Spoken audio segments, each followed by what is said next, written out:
Hey there. You're listening to True Story No Cap. Real stories, no exaggeration, no lies. Just the raw, unfiltered moments life throws our way. Relax, lean back, and let's get started.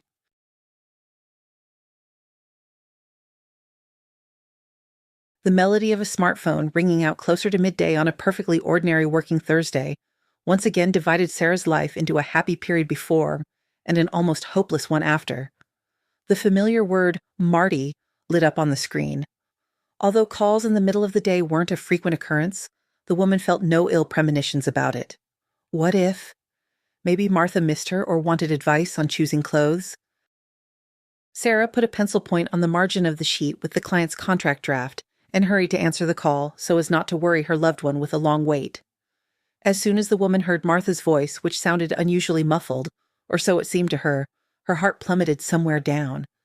It was obvious that something not at all joyful had happened, and the assumption, unfortunately, was confirmed. "Sally, hello. Please don't worry too much. It just so happened that I'm in the hospital right now." Sarah was alarmed. "Marty, what happened? Which hospital are you in? What are the doctors saying? What do you need me to bring? What's the room number?" The voice from the receiver interrupted the stream of questions. "Sally, I beg you, don't panic. It turned out just like in the movies. I slipped, fell, almost lost consciousness. But everything's fine. My neighbor Susan was passing by. She cheered me up and supported me while we waited for the ambulance. The doctor said everything will be fine, but I'll have to stay in the hospital for a little while." "Marty, why didn't you tell me sooner? I would have rushed over, helped.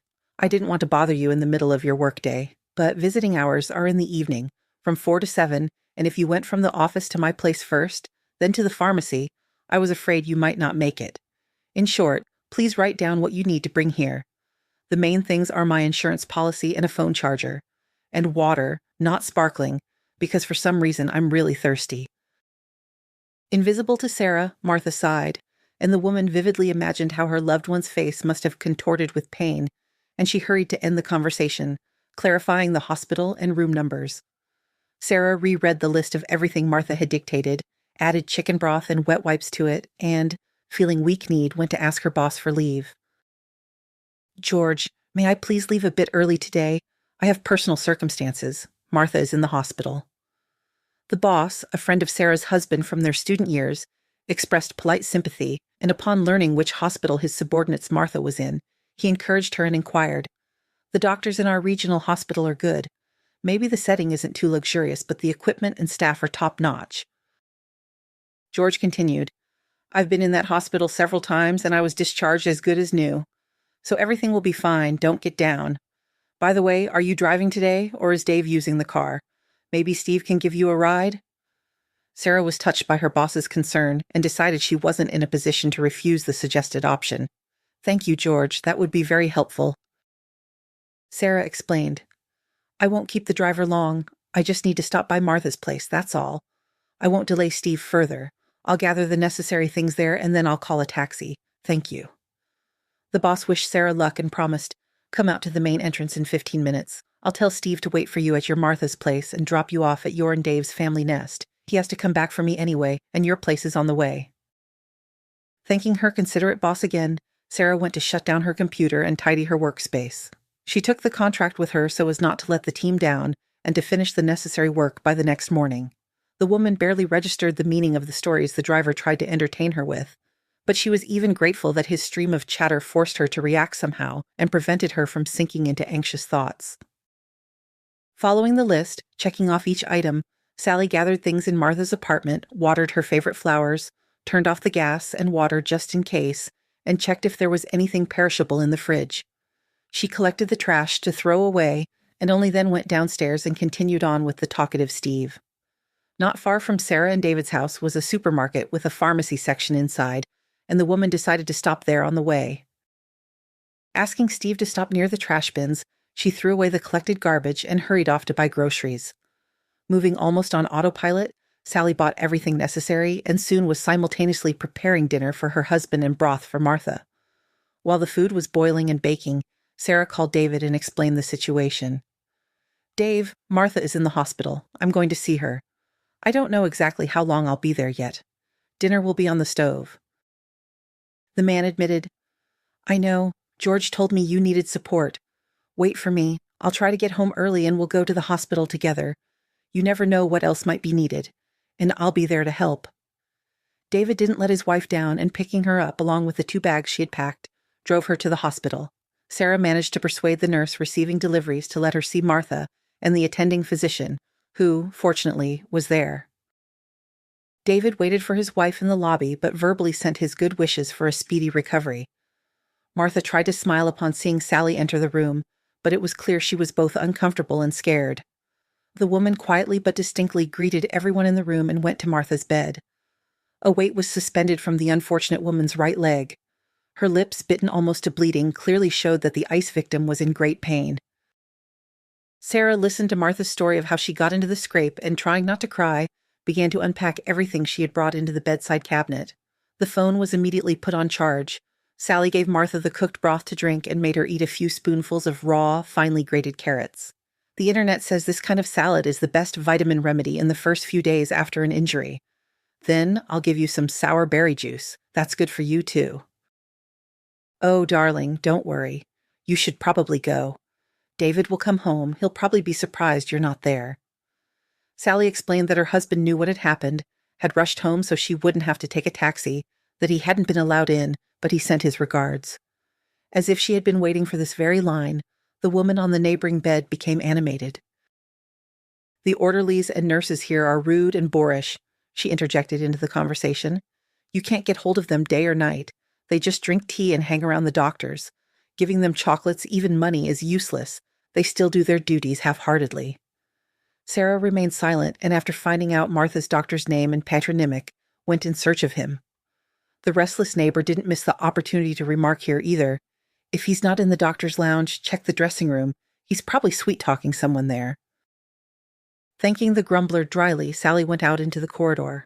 The nurses in traumatology, accustomed to all sorts of patients' relatives, tears, and hysterics, looked at the visitor asking how to find the doctor with a mixture of irritation and weariness. But one of them, who carried herself like a head nurse, answered thoroughly, "Robert is in the head doctor's office right now, down that end of the corridor, the second to last door. Wait there or sit on the bench near the doctor's lounge here." Sally waited for the doctor, and upon learning that she was Martha's daughter, he invited her into the office. Showing an X-ray on the computer screen, Robert explained, "If I can put it this way, your Martha's fracture turned out to be a good one. There are generally 2 treatment options." The man began to explain the nuances of each method, then asked, "Which option have you decided on?" Sarah looked the doctor in the eye but didn't answer, instead asking a counter question. "Tell me, Robert, for instance, if the patient with a fracture like my Martha's was someone personally close to you, what would you recommend?" Smiling, the doctor answered briefly, "Osteosynthesis. In a very similar case with my aunt, our head doctor performed a similar operation. She's been leading an active life again for a year now, even working on her garden plot. So I can't keep up with her." The woman clarified all the details of the upcoming surgery, wrote down what else needed to be brought for the post-operative period, and, saying goodbye to the doctor, left the office. Sally had to announce to Martha that the surgery was scheduled for the very next day, and composing herself, the woman presented it as lightly as possible, trying not to alarm her loved one. "I'll come by tomorrow. I'll meet you after the surgery. Everything will be fine, don't worry." "Sally, what about your work? Your boss will probably be angry." "Don't you worry about that. I'll get all the work done and won't let you or my boss down." With the surgery, the long road to Martha being able to walk again had only just begun. For 2 weeks, Sally visited Martha almost daily to feed and care for her. The woman tried to object and repeatedly stated, "Sally, take care of yourself. Don't come here so often. The food here is decent, and I don't have much appetite. How could I, when I'm not expending any energy?" However, Martha couldn't convince her daughter. When the day of discharge arrived, Sarah went to see the doctor for recommendations. Robert was cautious and warned, "Your Martha is a very energetic lady, but I've stated my point of view, and I'll repeat it to you. I wouldn't be overly optimistic if I were you." Robert continued, "But there's no need to despair either, although she absolutely cannot put full weight on the injured limb. Crutches are Martha's best friends for at least the next month, and she'll need to be careful after that too. Moving is necessary, of course, but cautiously. Preventive care is indicated to prevent bed sores. I'll expect her for a follow-up X-ray in 6 weeks to check the stage of bone fusion. That seems to be everything. Sarah clarified, maybe some vitamins for Martha to take? Robert shrugged. In principle, yes. But generally, the rehabilitation plan should be explained to you at the local clinic. Sarah called a special taxi service specializing in transporting people with limited mobility, and after heroically navigating the access streets, Martha finally arrived back at her apartment. A new problem arose for Sarah. Martha's physical condition still left much to be desired, and even a simple trip to the bathroom or kitchen could result in a new injury. At first, Sarah came to Martha's twice a day, and by the time the New Year holidays approached, she was practically exhausted. Traffic jams took up so much time that only a few miserable hours were left for sleep. Sally turned to her husband. Dave, what if we have Martha stay with us for a while? At least I won't have to rush between apartments. The man's face darkened, and after a heavy pause, he replied, Lana, I think the world of your Martha. Martha is a wonderful woman, but I'm sorry, I'll be blunt. We simply have no place to put her here. As you know, we have a studio apartment. The room is large in terms of square footage, but there's only one. David continued, When I tried to convince you to take out the mortgage, I didn't get any understanding. Both you and your Martha were against it. Dave, well, couldn't we put up some kind of screen? It would be like 2 rooms. Listen, it would be uncomfortable for Martha first and foremost. I play computer games loudly. I listen to music late into the night. Besides, ask her yourself. Would she agree to move? I can say with 100% certainty that she'll say no. Your Martha is very tactful and wise and understands that the further she lives, the better her relationship with her son-in-law will be. David was right. Martha, upon hearing the idea of moving into her son-in-law and daughter's apartment, only snorted indignantly. There can't even be talk of it. Home is where the heart is, and the walls help. I won't go to your place, especially since it would be uncomfortable to even be sick there quietly. Sally submitted to Martha's will, and she didn't want to argue with her husband at all. She continued to waste time stuck in traffic, and her lawyer position at George's firm had to be vacated. With her boss's permission, Sarah transferred to part-time work and was very glad that her boss had been able to accommodate her. She prepared contracts during visits, trained her successor, and diligently performed all duties that didn't require constant presence in the office. However, rehabilitation cost much more money than the woman could have imagined. Sometimes she shared her indignation with her husband about how pharmacies changed prices at will and tried to sell the most expensive version of medication, and then David would grumble, Listen, Lana, but surely your Martha should be provided with some free medicines. The woman tried not to answer this. After all, the family budget wasn't suffering, and she hadn't asked her husband for money in the almost 6 months that had passed since the fateful news of Martha's troubles. Sally generally tried to handle this situation herself, without involving David. The weather changed, but Sarah's schedule, having become a tradition, remained almost unchanged. In the morning, she made breakfast for her husband and, if she had time, prepared something for lunch and dinner. Then, packing some of the breakfast into a container, she rushed to Martha's, stopping by the store and pharmacies on the way. Care, maintaining morale, and helping with movement around the apartment took a lot of time. Then Sally would drop by the office and rush home by evening. In case of any emergencies, the key to Martha's apartment was with her neighbor, the same Susan who had helped her wait for the ambulance. She sometimes stopped by to watch TV together and gossip about something, so Martha couldn't be called abandoned. But Sally desperately wanted to get Martha back on her feet quickly, and not just because she had to spend a huge amount of time on daily, weekend, and holiday-free travel between very distant areas of the city. It was simply because Martha was the closest person to her. She had, in essence, given Sarah life twice, the first time on her birthday 38 years ago, but more importantly later, when a terrible tragedy struck Sally like a dreadful avalanche. It was Martha who was there in those dark days, helping her move when her legs almost gave out from nervous strain, forcing her to drink and eat, sometimes against her will. Abandoning her well-paying, non-taxing job, Martha sold her apartment in their hometown and, practically like a huge, clumsy bundle, moved it 2,000 kilometers away from the place where everything reminded Sarah of her inhuman grief. It was Martha who made her get a job where it was almost impossible to be alone with her sad thoughts, where she had to look stylish and fit. Sally didn't see her help to Martha as self-sacrifice and, despite her fatigue, tried to surround her husband with care as well. Especially since their 10th wedding anniversary was approaching, and the woman wanted to arrange a touching congratulation and a pleasant surprise for the patient David. She prepared a preliminary menu draft in advance, found a confectionery that fulfilled orders based on individual designs, and arranged for the preparation of an unusual-shaped cake for her husband, who adored sweets. The holiday was approaching, but shortly before it, David warned during breakfast one morning, "Sorry, Sarah, I need the car for a few days. I have to go to the neighboring region, to a branch office. It seems the branch manager there is messing with the reports. Profits have dropped significantly, although everything is stable in other divisions, and in some places there's even growth." David continued, "I'll try to be quick, of course, but planes probably won't fly to those parts, and I really don't fancy going by train. Can you manage without the car?" Although Sarah herself was counting on their faithful family car, she didn't argue. After all, her husband really needed the car more. She smiled. "Of course I can manage." David politely thanked her for breakfast and promised, "Don't worry, we'll buy you a metal horse too. Once things at work normalize a bit, you can choose a model." Rushing out of the house, the man kissed his wife on the cheek, winked, and said, "Don't worry, I remember our wedding anniversary. I'll try to be back by Friday evening." Taking advantage of her husband's absence, Sarah temporarily moved in with Martha so as not to waste time on travel. In those few days, she managed to do a thorough cleaning, and the apartment felt somehow especially fresh and spring-like. Only the day before the holiday did Sally have to return home to bring an urgently needed diploma to the office. However, this was even convenient, because she also needed to clean up at home and prepare a few of David's favorite salads. In the morning, the woman, taking the holiday treats she had set aside in separate containers, rushed to Martha's again. She routinely gave her a massage, helped her walk around the room, and, even waiting for the elevator repair to finish, finally took Martha outside so she could enjoy the good weather and the feeling that life was returning to what it was before the injury. After a short walk, Martha and Sally had lunch, and the daughter began to apologize. "Marty, please forgive me. I'm leaving a bit early today. I want to surprise Dave.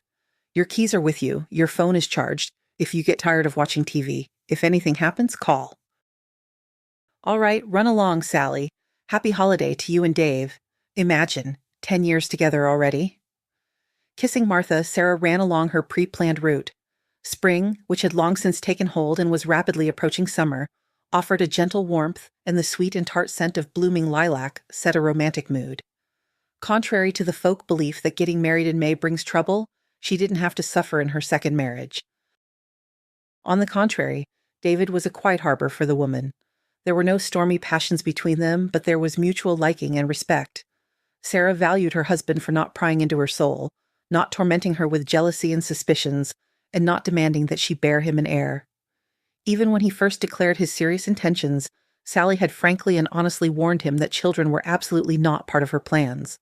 This statement didn't frighten the man. A few years after the wedding, Dave asked if she had changed her mind about having a child, but upon hearing a categorical no, he didn't inquire about the reasons and never brought up the topic again. The man was a good partner, and of course, she loved him in her own way, with all the strength her wounded heart was capable of.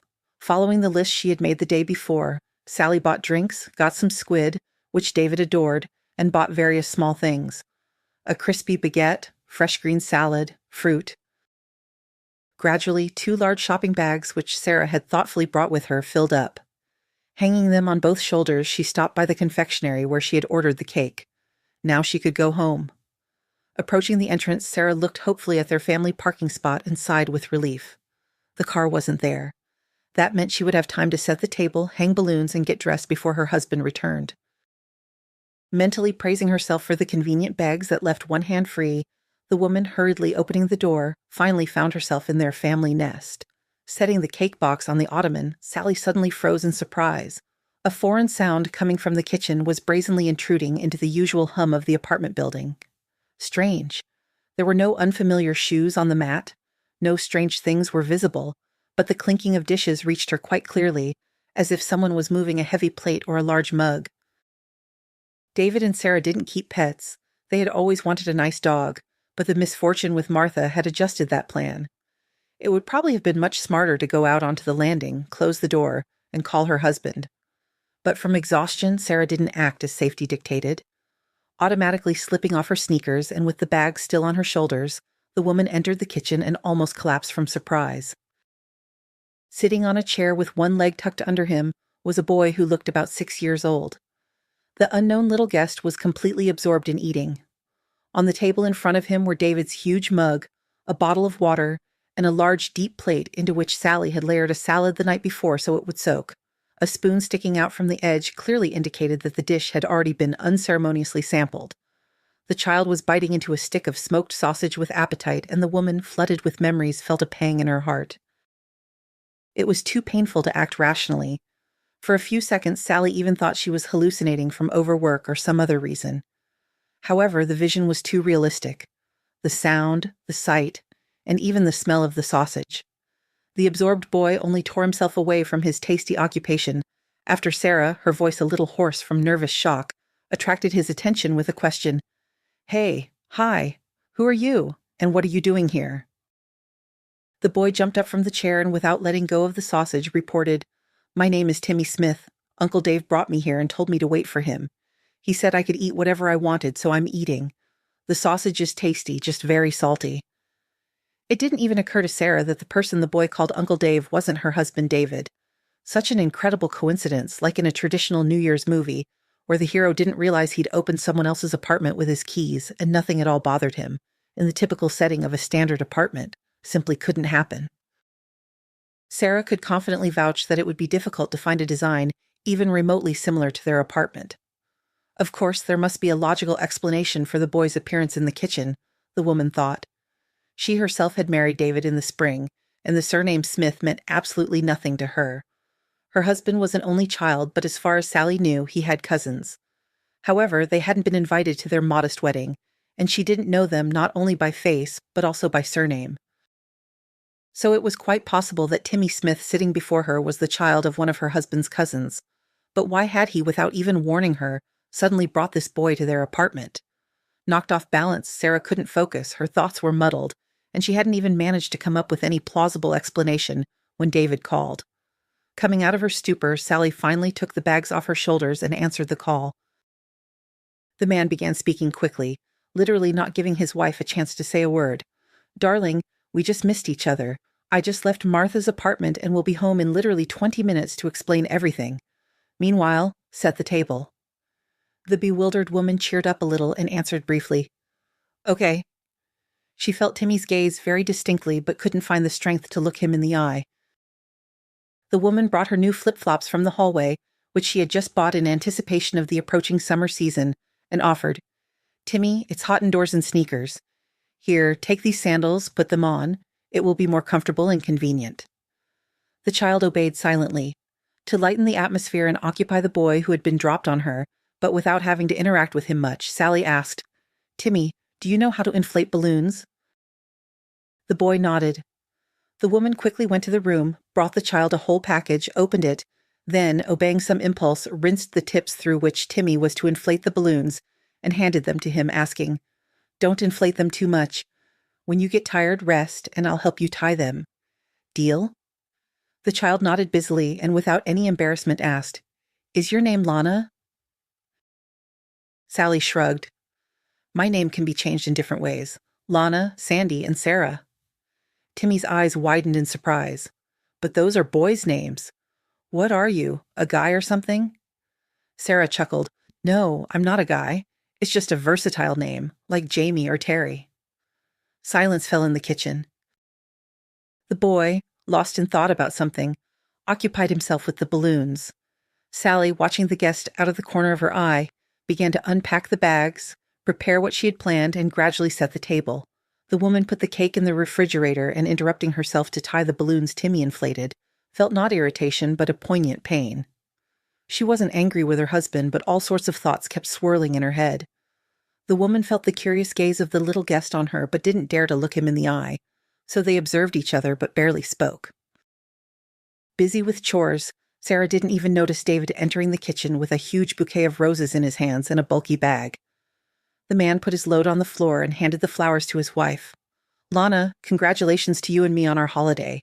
I see you've already met Timmy, made friends. Simply wonderful. Well then, let's celebrate." The boy, noticeably cheerful after David's arrival, said shyly, "Congratulations." And when everyone sat down at the table after the inevitable fuss, he boasted loudly, "Uncle Dave, I inflated the balloons myself and Sarah helped me tie them. We prepared a good surprise for you." The adult man mumbled something indistinct in response to the little guest's chatter, praising Timmy and his wife, who hadn't even touched the food. There was tension in the apartment, and David set about fixing the situation. He quietly turned on some music and began enthusiastically praising the dishes his wife had prepared. Then he proposed a toast to Lana's beauty and charm, took a small box from his pocket, handed it to her, and said, "Congratulations. I hope you like it." The woman, confused by assumptions and thoughts about why her husband had brought the child to the apartment, only now remembered her own gift. Leaving the not-so-cheerful company for a moment, Sarah, clutching the unopened box in her hand, took out the hidden present. Returning to the table, she handed her husband the package and limited herself to a curt phrase, "Happy 10th anniversary." David, hastily tearing open the wrapping paper, began loudly admiring the tin flask and proceeded to show the gift to Timmy. The woman felt uncomfortable and again sank into her thoughts. This was not at all how she had imagined celebrating their wedding anniversary. She had wanted to prepare a surprise, but her husband had managed not just to surprise her, but to completely throw her off balance in the most natural way. "Surprises again?" Sally coughed violently, choking on mineral water, when she heard the question addressed to her.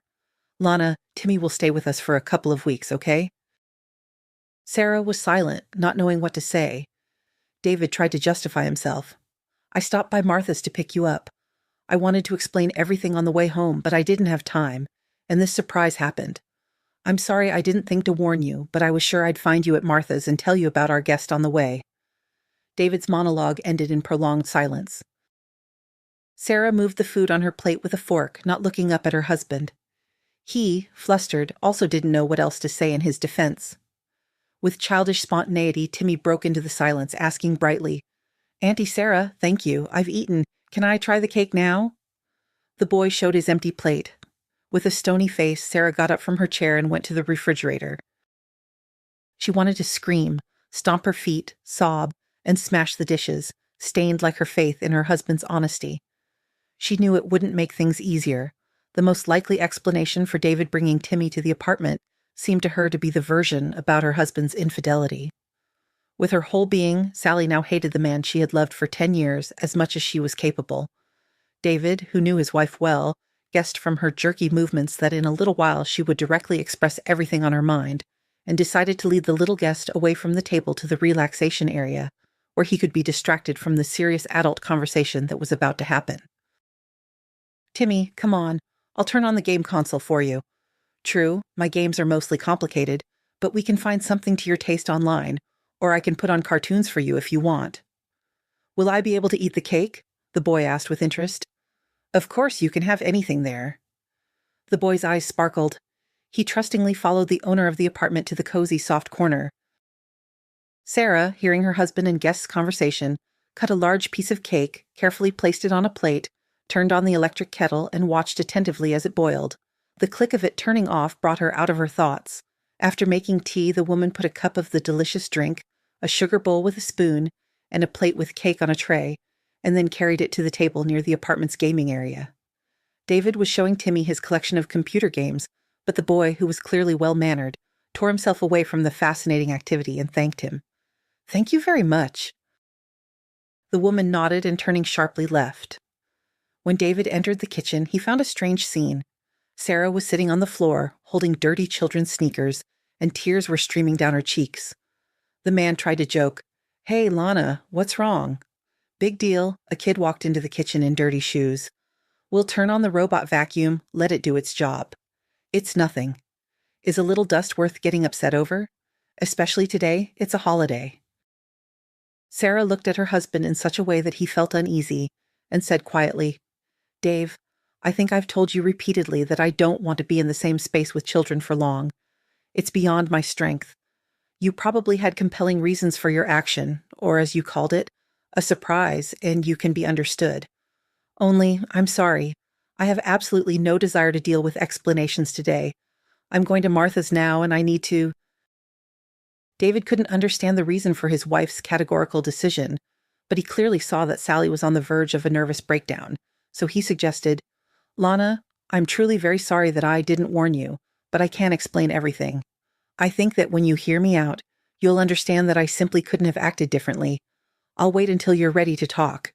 The woman unexpectedly carefully lowered the children's sneakers to the floor, wiped the tears from her cheeks with the back of her hand, and walked towards the door as if she hadn't heard her husband. David took his wife's hand and asked, "Lana, wait a minute. I'll call a taxi to Martha's place so I don't have to worry about you." Sally nodded and was soon riding in the car, fidgeting with the innocent strap of her handbag. The road was clear, and the journey to Martha's place took much less time than during peak hours. As soon as the woman opened the door, she heard, "Susan, come in, dear. I'm not feeling very well." Sarah closed the door behind her and, taking off her shoes, went into Martha's bedroom. Martha was startled to see her daughter. "Sally, why are you back? Didn't David come home? By my calculations, your wedding anniversary celebration should be in full swing, and for some reason you're here. Darling, what happened?" Sarah went to Martha's bed, sat right on the floor, and resting her head against Martha's hand, told her everything that had happened since she returned home and saw Timmy there. Finishing her story, Sally voiced her assumption. "Marty, I'm almost certain that Timmy is David's illegitimate son. The boy looks about 6 years old, which means my husband has been cheating on me and even had the nerve to present me with proof of his infidelity right on our wedding anniversary."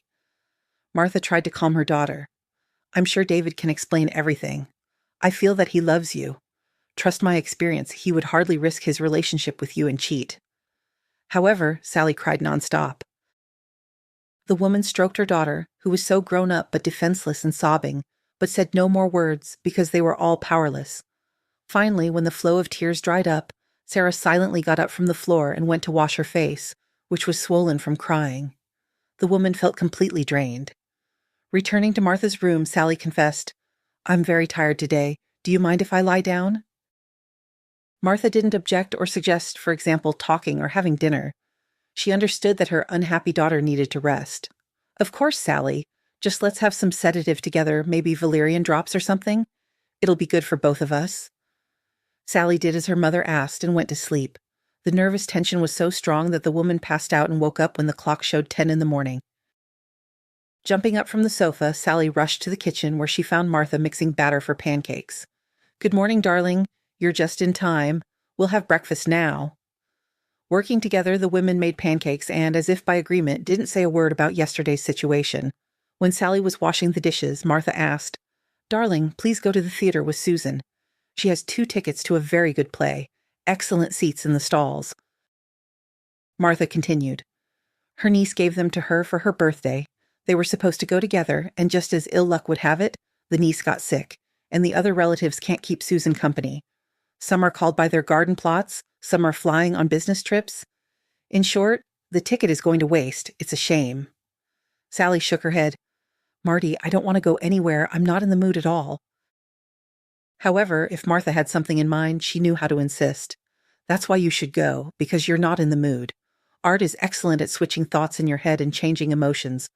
Please, darling, not for the sake of the wasted ticket, but for my sake." Although Sarah had to obey Martha's wish, she categorically refused the offer to stop by the hairdresser beforehand for a new haircut. After waiting for Susan to take Sally away, Martha called her son-in-law and said in almost a commanding tone, "David, Sarah will be gone for about 3 hours. Come over. We need to talk." The man didn't resist but warned, "Martha, I will definitely come, but I have no one to leave Timmy with. I could probably find a hired nanny, but I wouldn't trust the boy to just anyone, so I can only come with him. Do you mind?" The woman sighed, "I don't mind." "Excellent. Then I'll be at your place with Timmy in half an hour." 30 minutes later, Martha, carefully walking to the door leaning on her sturdy walker, let David and Timmy into the apartment. The man introduced the child, and the boy politely greeted her. The hostess tried not to betray her incredible excitement and hospitably invited Timmy to the kitchen. "Come in. I have a TV there, and pastries are waiting for you. Would you like cocoa or tea?" The child announced that coffee was the tastiest for him, but children shouldn't drink it often, and he would have tea because he was already too grown up for cocoa. Taken aback, Martha almost laughed, but she controlled her emotions in time and, addressing David, asked, "Can I treat Timmy to a chicory drink then? It's almost like coffee." The boy was delighted. "I want to try this chicory. Uncle Dave, can I?" David agreed, and when the hostess skillfully managed to prepare the treat for Timmy, the man handed the boy his smartphone and explained, "I need to talk to Martha. Please stay here, eat your treat, play on the phone, maybe even watch some videos online, okay?" "Of course, Uncle Dave. I can manage perfectly well unsupervised, don't worry. Watching this scene, Martha could barely hold back her tears, and, hiding her emotions, she slowly started walking towards the room that was old-fashionedly called the living room. David followed her, eager to find out what Martha wanted to talk to him about. The woman settled into an armchair, and the man sat on the sofa diagonally from her, so they could talk comfortably. The hostess looked attentively at her son-in-law, but he didn't wait long and asked without preamble, "Martha, explain to me why Sarah reacted so inadequately to Timmy's appearance in our apartment. I admit, there's some fault on my part for not warning her, but we're adults. Instead of talking calmly, she practically just ran away to you. Is that normal?" The woman didn't interrupt her son-in-law's indignant speech, but she didn't rush to answer his question, instead asking a counter-question. "Before we start a difficult conversation to try and help my daughter save her family, I need to be sure that it makes sense." Martha continued, "Just tell me honestly, is Timmy your illegitimate son?" The man's indignation knew no bounds. "No, of course not. I never thought of cheating on Sally. I love and respect her very much. My attitude towards children is starting to scare me." David explained, "Timmy ended up in our apartment because of a desperate situation. Sarah didn't even try to get along with him, although, as you probably noticed, he's a well-mannered, smart, and very charming boy." David's answer calmed the agitated woman, and, taking a deep breath as if preparing to parachute, she decided to tell the truth. "Well, as they say, everything hidden becomes known. As her husband, you have the right to know why my daughter avoids contact with children. I think I have the right to tell you her story, which at first seemed like a happy fairy tale, and then turned into a terrible nightmare that destroyed her normal life." Martha began her story. "Sally grew up a wonderful and intelligent girl, a true joy to me and her father. We easily arranged for her to study at one of the best gymnasiums in our city. Our family's wealth and the positions her father and I held allowed Sally to fit in with what they call the golden youth. However, the gymnasium had a very strong teaching staff, and grades weren't bought, as you might have thought. Children were skillfully engaged in learning, and our Sally was one of the best students in the class. She was even made a kind of mentor for Michael, her desk neighbor." Martha continued, "The boy was from a very good family, quite influential in our city. It's no joke, his father was the regional prosecutor. His mother held a significant position in the same department. In short, they lived better than our family, but they didn't hinder the friendship between their son and Sally. They sincerely welcomed her, and they spoke to me and her father kindly, not condescendingly. When Sally was in 10th grade, her father died suddenly. A blood clot detached, the autopsy showed. It was Michael's family who supported me and Sally after that loss. I'm still grateful to them for that because I was in such a state that I almost joined my husband myself." Martha continued her story. "So, of course, I didn't object at all when Sally decided to marry Michael. So what if she was just over 18 at that moment? It was obvious that true feelings shouldn't be stood in the way of. Michael's parents also didn't object and were even happy that my daughter became part of their family.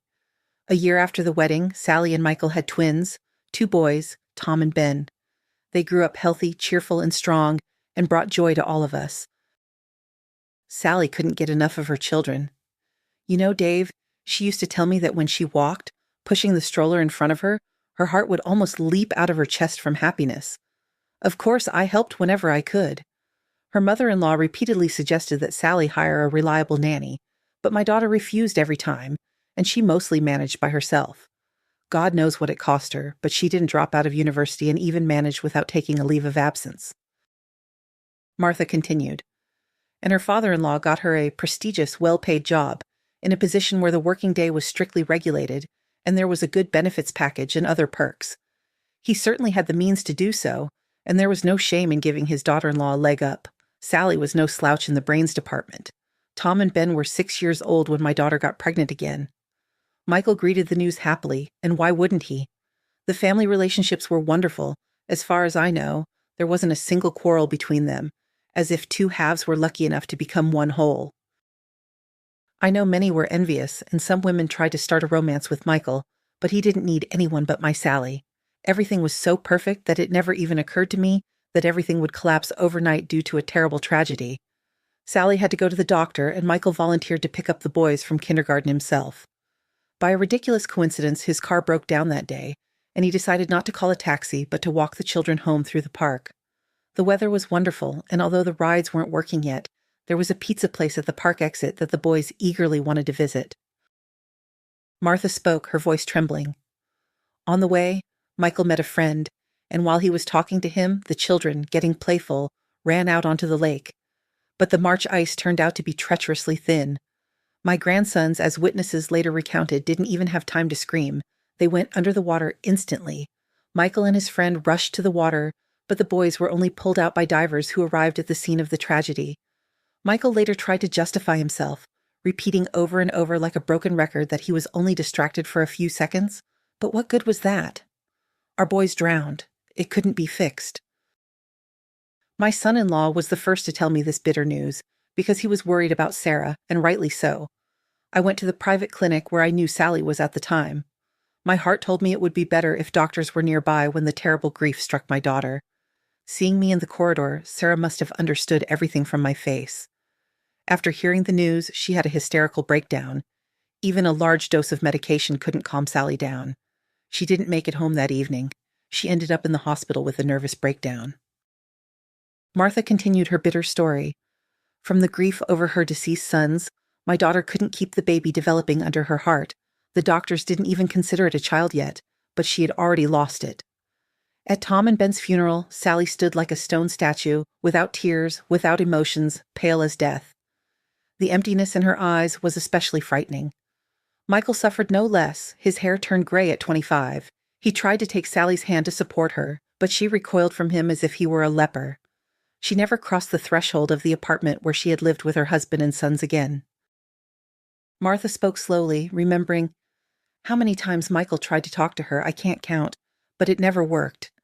Sally simply erased her husband from her life. Michael's mother came to us, realizing that my daughter didn't want to see or hear her husband. She knelt, begging for forgiveness for her son, saying that he was unrecognizable, sharing sad thoughts, that he was on the brink and might leave this world. But Sarah didn't react at all. She could never forgive her husband for the death of their sons. Michael also couldn't forgive himself. He truly turned from a thriving man into a pale imitation of his former self. Sally predictably quit her job, ostensibly voluntarily, but in reality everyone understood that she simply couldn't be under constant public scrutiny. Moreover, an unusual and unexpected problem arose. My daughter would approach hysteria if she went outside and saw a child. She changed her route, but it's absolutely impossible to completely avoid encountering children. One day, Sally and I were in the elevator, and a neighbor with a little girl came in with us. Martha continued, "Everything seemed normal, but I got nervous. After our fellow passengers left the cabin, I looked at my daughter and saw blood running down her chin. She had bitten her lips so hard, trying to suppress a hysterical fit. After that incident, my daughter stayed home almost constantly for a month. I even called in a specialist doctor, the best of the best, to the house. There were changes, but they weren't quick and weren't positive at all. After a period of apathy, my daughter became aggressive, as if possessed, and the medication the doctor prescribed couldn't control it for long. Sally took the pills, fell into a state of indifference to everything for a few hours, and then began to think about something tormentedly, pacing back and forth in the room.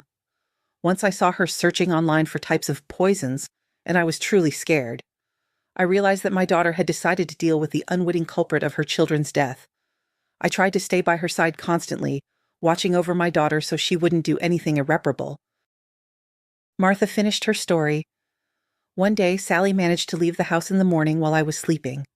Friends later told me that she ambushed Michael near his work and attacked him with her fists, shouting, "Why are you alive when our sons aren't?"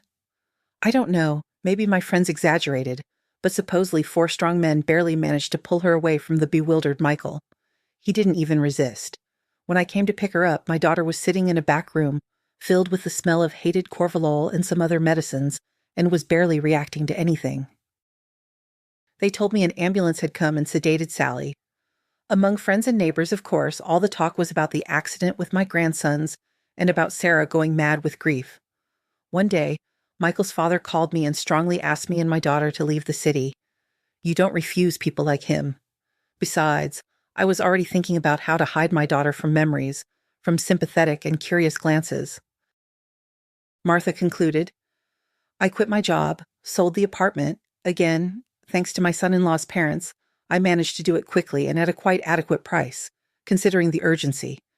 Sally and Michael were divorced in absentia, again thanks to his relatives. My daughter didn't even have to go anywhere. As a result, we moved to the city, far away from everything that was. Well, and then you know the rest, David. You met her, and my daughter began to return to life. Don't think Sally isn't a child hater. It's just that it still hurts her. She refuses the possibility of becoming a mother again because of the fear of repeating the nightmare she had to go through. Martha fell silent. Telling her daughter's terrible story had mentally exhausted the woman. David noticed how pale her face had become and hurried to the kitchen to bring her some water. Timmy was absorbed in playing on the phone, and the man, stroking his head, filled a glass and returned to the living room to Martha. "I'm sorry I made you remember all that." The woman, carefully drinking the water, said bitterly, "Oh, David, if only it were possible to forget it at all. Perhaps you should have known about Sally's past sooner. I just couldn't bring myself to tell it all out loud. My daughter, I understand, still can't talk about it." The man looked at the woman in bewilderment and confessed, "Honestly, I couldn't have even imagined that such a tragedy could be hidden behind Lana's unwillingness to become a mother. I thought maybe she didn't want to ruin her figure. It's hard to imagine what feelings she had when she saw Timmy in our kitchen. That's quite a surprise I managed to pull off, right on our wedding anniversary. How can I ask Lana for forgiveness now so she understands me? I truly had nowhere else to bring Timmy, and for several reasons the boy needs to be sheltered for a week or two in a comfortable and safe place where his parents' enemies wouldn't even think to look." David continued to explain. "It all happened almost by chance. I arrived at the branch and ran into an old friend on the street, someone I hadn't seen since getting out of the Army. Andy is more than a friend to me. It's only thanks to him that I survived in the Army, but that's a long story. And in civilian life, our paths diverged to our hometowns, and, as happens, we lost touch. I tried to find him on social media somehow. Maybe I should have searched more persistently. Then I would have found him. But I got caught up building my career. In short, we hadn't seen each other for about 15 years. And then I meet Andrew in a city that's foreign to both of us. He had changed, of course, over the years, but I recognized him immediately. He almost walked right past me without noticing, but I stopped him. It turned out Andrew had come to solve problems for his sister and her husband. They got involved in a lawsuit with some not-so-reasonable people who are used to handling things in a criminal way. Andy was most worried about Timmy, his nephew. He explained to his sister that just in case, for safety, the child needed to be hidden, because through him these bandits could easily influence the outcome in their favor, but they couldn't think of any reliable place. And then I appeared out of nowhere. David finished his story. Andy's idea of taking Timmy out of the city seemed like an ideal option. Indeed, there were practically no threads that could lead the bandits to the child's trail. It's also good that the boy has a strong character, growing into a real man. His parents and Andrew told him he needed to stay with me for a little while, and he accepted the news calmly. I picked him up like in a detective story, making sure not to be caught by the city's surveillance cameras. We agreed with Andrew to get in touch in a week, and he himself is supposed to call me when the issue is resolved. Timmy, of course, is simply an ideal boy. He settled into the unfamiliar place easily and even went to bed by himself after brushing his teeth. All that remains is to wait for Andrew's call. It's very easy for me to communicate with Timmy, but on Monday I have work, and I'm unlikely to be able to take him with me. Now, I don't know what to do at all." David fell silent, and then, unexpectedly for him and Martha, Sarah's voice was heard. "Nothing special. You'll go to work as usual, and I'll stay with Timmy. Just leave me the car so I don't have to drag the boy on public transport to Martha's and back." It turned out that, contrary to Martha's calculations, her daughter had already returned from the theater and, it seemed, had heard some part of her husband's story.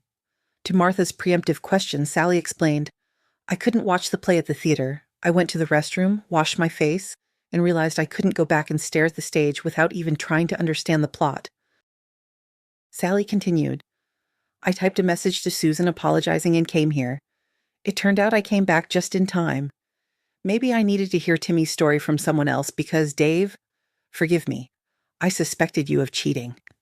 I probably wouldn't have believed you if you had told me all this yesterday. Today I can look at this situation more reasonably. Marty, you don't mind if I visit you with Timmy, do you?" The woman, trying not to scare away the changes in her daughter's attitude towards children, spoke very cautiously. "Of course, come visit." Martha wanted to add something else, but her eyes stung betrayingly, and she decided to change the subject. "Sally, David, aren't you hungry? I could eat something right now. Let's go to the kitchen, especially since we need to check on Timmy, see if he's bored. I completely forgot about the rules of hospitality." The boy, seeing Sarah, didn't forget to greet her, and the woman's voice trembled slightly as she replied to his greeting. David, who now understood the reason for his wife's strange behavior, was amazed by her resilience. Having gone through such a life trial, she had managed to stand strong and never tried to appeal to his pity or evoke sympathy with stories of what she had faced. Sarah gently but persistently declined Martha's attempts to feed everyone who had gathered in her kitchen that evening. "Thank you, Marty, for everything, but we should probably go home. I'll stop by tomorrow closer to lunchtime." David, who understood that he had been forgiven by his wife, was very happy and warmly said goodbye to Martha, promising, "We'll all visit you together tomorrow." David added, "If you feel up to it and the weather is warm, we could go out into nature. What do you think?" "Wonderful, David. Let's not plan too far ahead." Saying goodbye to the hostess, Sally, David, and Timmy set off for the other side of the city. The man got behind the wheel and saw in the mirror how carefully his wife fastened the boy's seatbelt. It was obvious that for Sarah this was an absolutely natural gesture, once brought to automation. She had clearly been a tender, caring mother, had loved her children very much, and after the misfortune that struck her, she had suffered in a way you wouldn't wish on your worst enemy. Carefully parking the car near the building entrance, the man carried the sleeping Timmy up to the apartment in his arms. Sarah straightened the tangled sheet on the sofa, gently took off the boy's shoes, and covered the child with a blanket.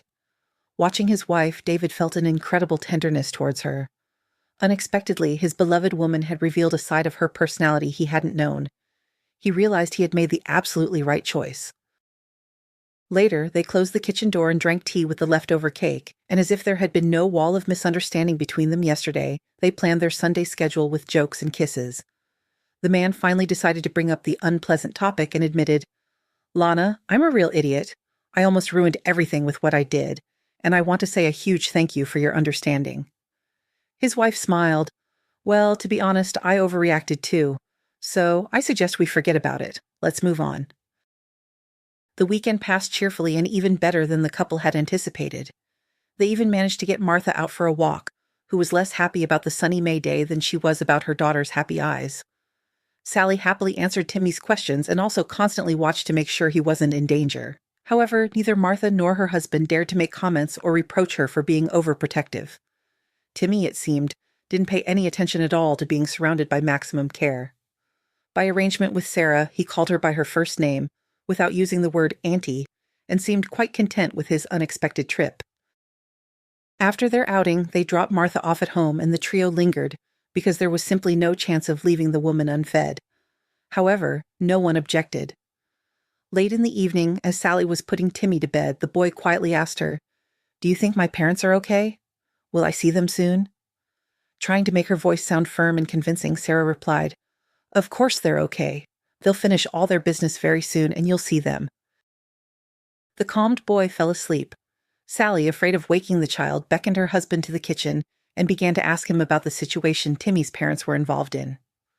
"Lana, honestly, I don't even know all the details. Andy gave me a very brief overview, but I understood that some real thugs are after his sister and her husband."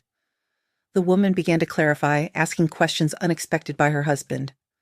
"Are these bandits from the city you went to, or are they outsiders? Did they call each other by any nicknames?" David told her everything he knew, but the information wasn't enough for Sally, and she suddenly asked, "Can you get in touch with Andrew urgently?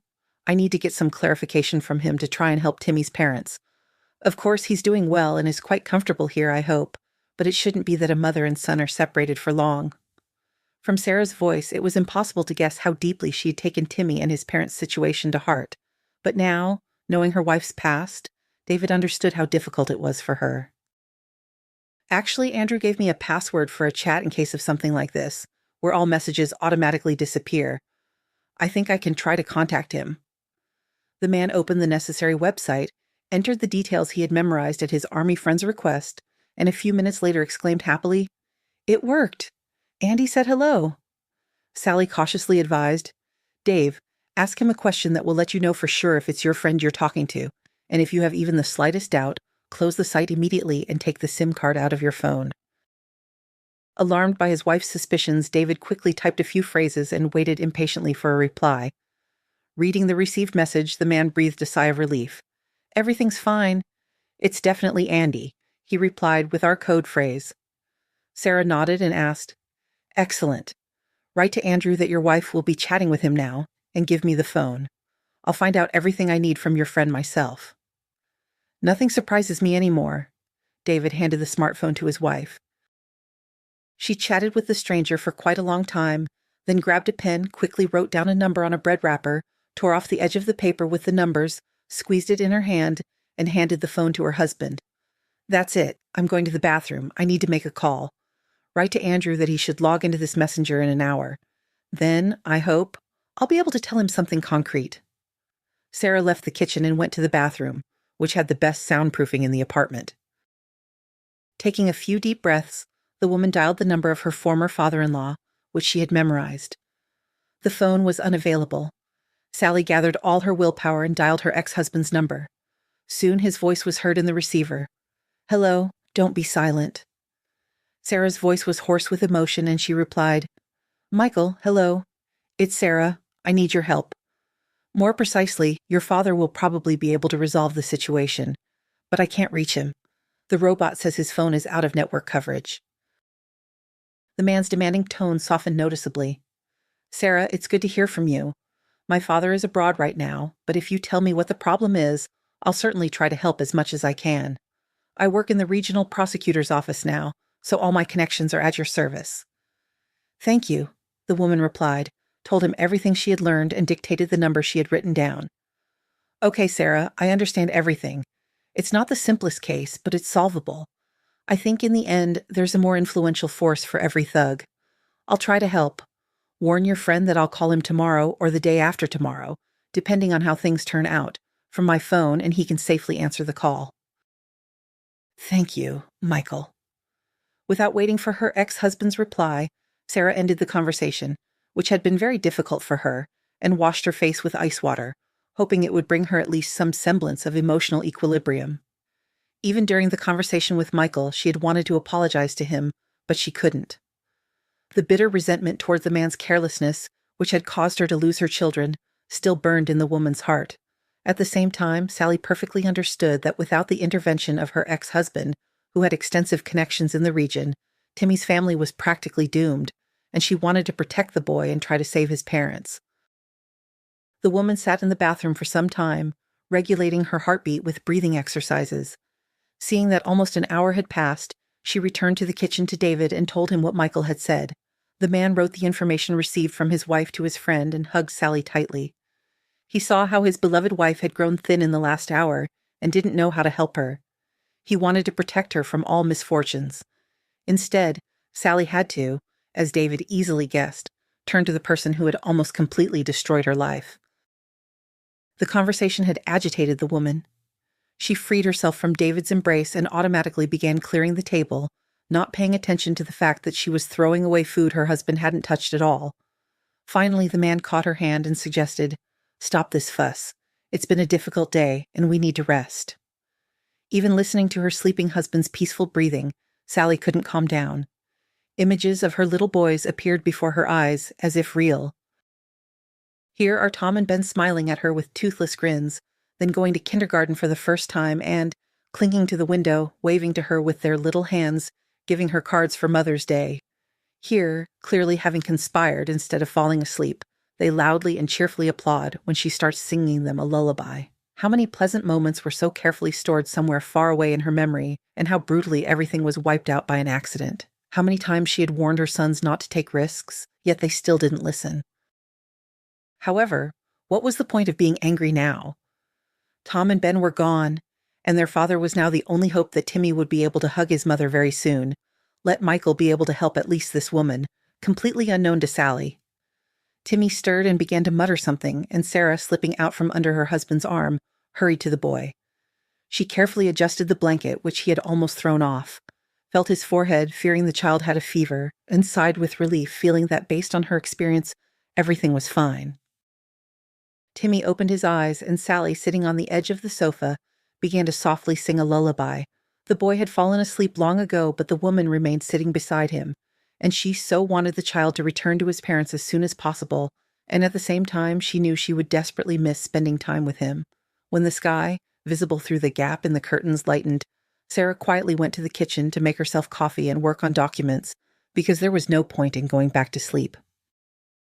In these early morning hours, perhaps somewhere far away, issues concerning Timmy's fate were already being resolved, but Sally was powerless to influence anything. She had done everything she could, stepping over her deadly resentment, and now all that remained was to wait for the result. Carefully studying the papers, the woman made notes in the margins, wrote down her suggestions on a separate sheet, and, neatly putting everything back in the zippered folder, began, trying not to make noise, to prepare breakfast. She had already decided to ask her boss for time off, so as not to overly tire the boy with travel to unfamiliar places. Waiting for a convenient time to send messages, Sally texted her boss that she would send the prepared documents through her husband and began thinking about how to please the little guest, who was certainly worried about the forced separation from his parents, although he tried to be brave. When David, who had showered but was still yawning, looked into the kitchen, Sally had almost everything ready. She invited her husband to the table and asked, "Dave, stop by George's on your way and give him the folder with the documents from me. I've already warned him that I won't be able to come to work for a few days. If he needs to review anything, tell him to send it to my email or forward it through you. In an extreme case, of course, I'll come by, but I'd rather not stress Timmy. I wanted to take him to Martha's and then go to a children's entertainment center. Why should he constantly play on the computer? Let him have fun, play around, so he doesn't think about sad things. It seemed like he had nightmares last night." David agreed with his wife's plan and, quickly swallowing his breakfast, thanked her and started getting ready for work. Timmy woke up much later, but Sally didn't think of waking him. She wanted the boy to feel no discomfort. The woman fed the child and then suggested, "Let's stop by my Martha's for a little while and then we'll go somewhere to have fun." A message arrived on Sally's phone and she smiled, seeing the notification of money being credited.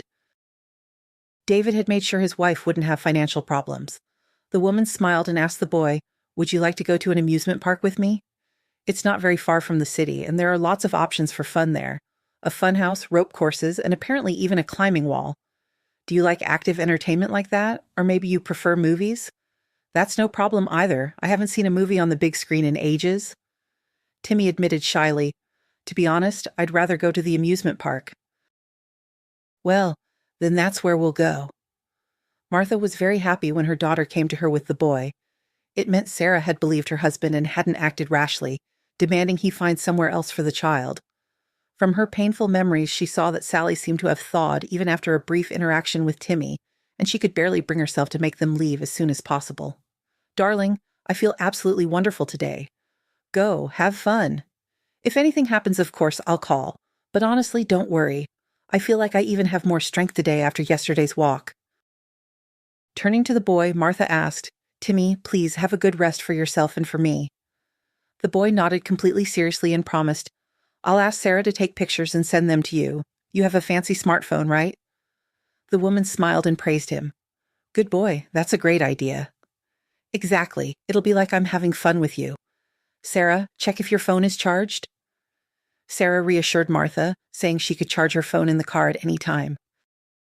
Soon the guests left Martha, and she, left alone, began to dream that her daughter would finally decide to become a mother again. It was obvious to the woman that Sally knew how to get along well with children, but she had suffered for so many years, deliberately avoiding interaction with them. "Let everything work out well for my long-suffering girl," Martha prayed aloud, hoping that this request would be heard somewhere above. Sarah, driving the car especially carefully, took Timmy out for fun and felt the weight of the responsibility she had voluntarily taken on pressing down on her more and more.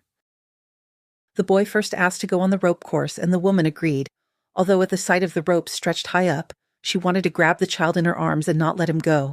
Sarah watched the playful child without interruption and took photos from time to time, but she didn't dare to get distracted by sending particularly expressive pictures to Martha. The woman felt that if she was distracted for even a few seconds, something bad would happen to the boy. The thought came to her of the degree of despair Timmy's mother, Catherine, must have been in to agree to give her son to a virtual stranger. Such an act could only be decided upon due to a real threat to the child's life and health, so she, Sally, had no right to let down the woman who knew the bare minimum of information: name, surname, age, and that the unfortunate woman and her husband were involved in a situation they couldn't get out of on their own. However, Sally, no matter how you looked at it, was in an even better position. Catherine, Timmy's mother, knew even less about the people who had sheltered her son. The Monday filled with entertainment flew by unnoticed. The boy, tired from numerous active outdoor activities, fell asleep after a hearty dinner and slept peacefully until morning, without crying out or waking up. David and Sarah talked quietly in the kitchen. The woman enthusiastically described how bravely Timmy tackled the rides and showed photos. Tomorrow, after visiting Martha, I want to take our guests to our museums, and then go to the movies. Or, vice versa, whatever Timmy wants. If you can join us, it'll be fun. He's so cool and sometimes says such profound things. Today he told me that adults deliberately try to look serious so people are afraid of them and nobody bothers them. Can you imagine? The man agreed that there was some sense in that conclusion and suggested, "Lana, let's go to bed too, like Timmy, because tomorrow, I understand, will be no less busy."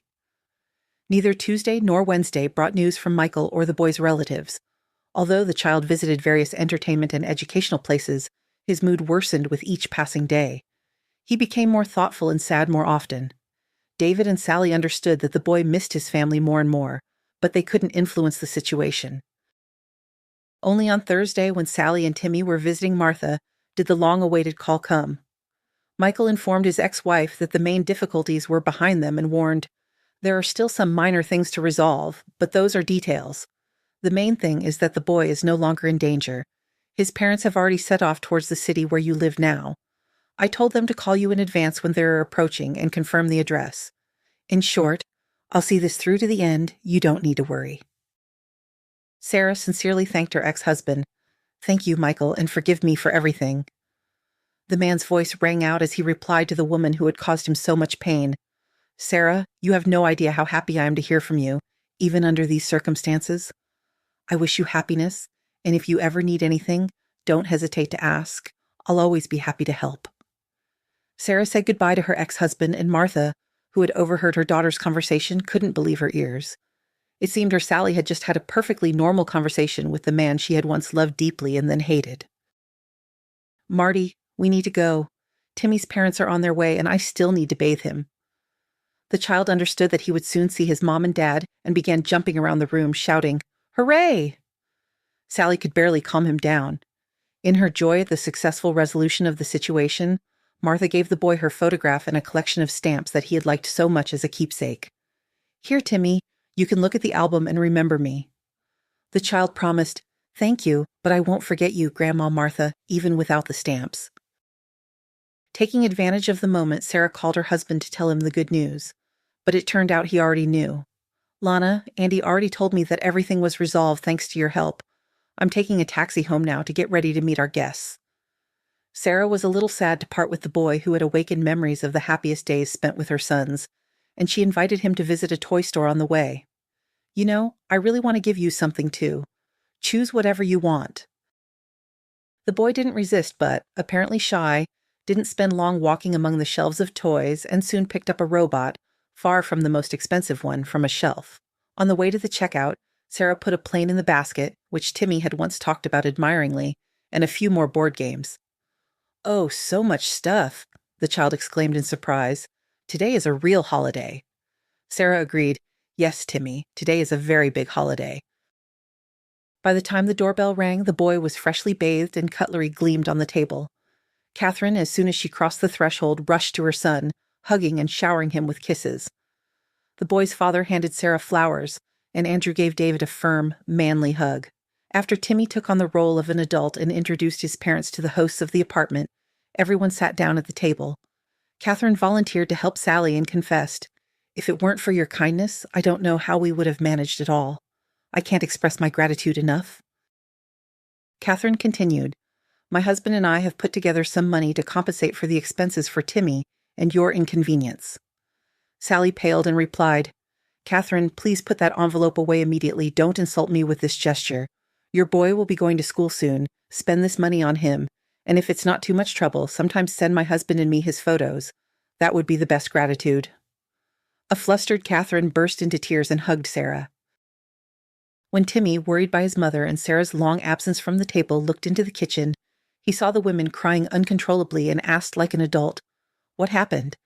Did you bump yourselves? Cut yourselves? Burn yourselves?" Sally and Catherine wiped their tears simultaneously. His mother comforted her son. "Everything's fine, darling. Everything is just wonderful." Hugging the boy, she picked him up, lifted him, and twirled him around. Sally watched the happy people and felt no envy, but wished that all the troubles for this family were left in the past. After the guests left, Sarah trustingly leaned against her husband and confessed to him, "You know, I think I'm ready for motherhood. Timmy proved to me that children are the greatest happiness." The man didn't try to dissuade his wife. Soon, Sarah delighted him and Martha with the news of her pregnancy. Exactly on time and without any complications, the woman gave birth to a daughter. The girl was named Victoria, in honor of David's army friend and as a symbol of victory over the terrible memories of the past.